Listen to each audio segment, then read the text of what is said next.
Loving the King.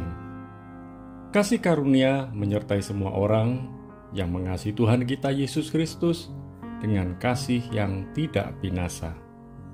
Efesus 6 ayat 24. Kasih adalah bahasa yang dipakai oleh semua orang.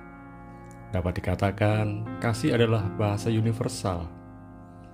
Terkadang kita mendapati bahasa percakapan yang beraneka ragam itu sangat terbatas. Namun bahasa tindakan adalah tidak terbatas. Bahasa itu adalah bahasa kasih. Kita dapat mengasihi seseorang lewat tindakan-tindakan kita. Apakah kunci menikmati hidup di dalam kasih?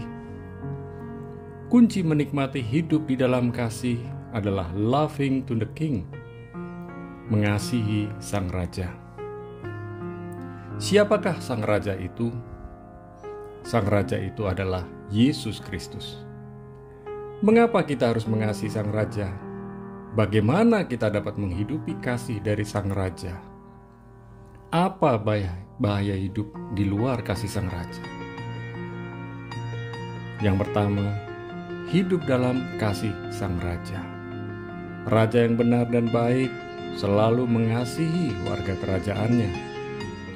Raja yang benar dan baik memberikan teladan kasih dalam tindakan sehari-hari. Raja yang benar dan baik selalu mengutamakan kepentingan warga kerajaannya.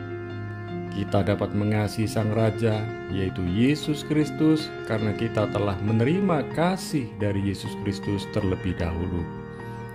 Kasih Yesus Kristus adalah kasih yang tak terbatas dan kasih yang menembus segala keterbatasan.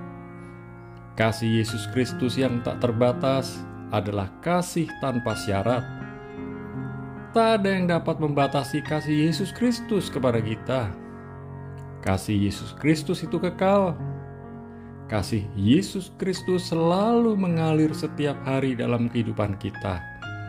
Oleh sebab itu, alamilah dan nikmatilah kasih Yesus Kristus sebelum kita mempraktikkan kasih dalam kehidupan sehari-hari. Yang kedua, mempraktikkan kasih Sang Raja dalam kehidupan sehari-hari. Kasih yang sudah kita terima dari Yesus Kristus hendaknya menguasai kehidupan kita. 2 Korintus 5 ayat 14-15. Kasih dari Yesus Kristus mendorong kita untuk hidup bukan untuk diri kita sendiri lagi, namun hidup untuk Yesus Kristus dan semua orang. Kita harus benar-benar mau mengasihi semua orang tanpa pandang bulu. Kita harus tetap mengasihi orang yang berbeda pandangan dengan kita. Kita harus tetap mengasihi sekalipun ia tak membalas kasih kita. Bahkan, kita tetap mengasihi orang yang membenci dan memperlakukan kita dengan buruk.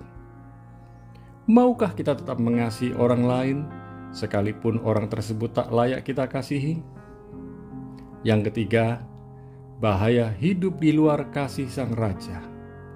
Kita tak dapat hidup di luar kasih Yesus Kristus. Kita menjadi liar jika kita hidup di luar kasih Yesus Kristus. Tanpa kasih Yesus Kristus, kita menjadi pribadi yang sombong dan tegar tengkuk. Tanpa kasih Yesus Kristus, kita akan menghalalkan segala cara untuk kepentingan diri sendiri. Oleh sebab itu, kita harus hidup di dalam kasih Yesus Kristus dan mempraktikkan kasih itu kepada semua orang.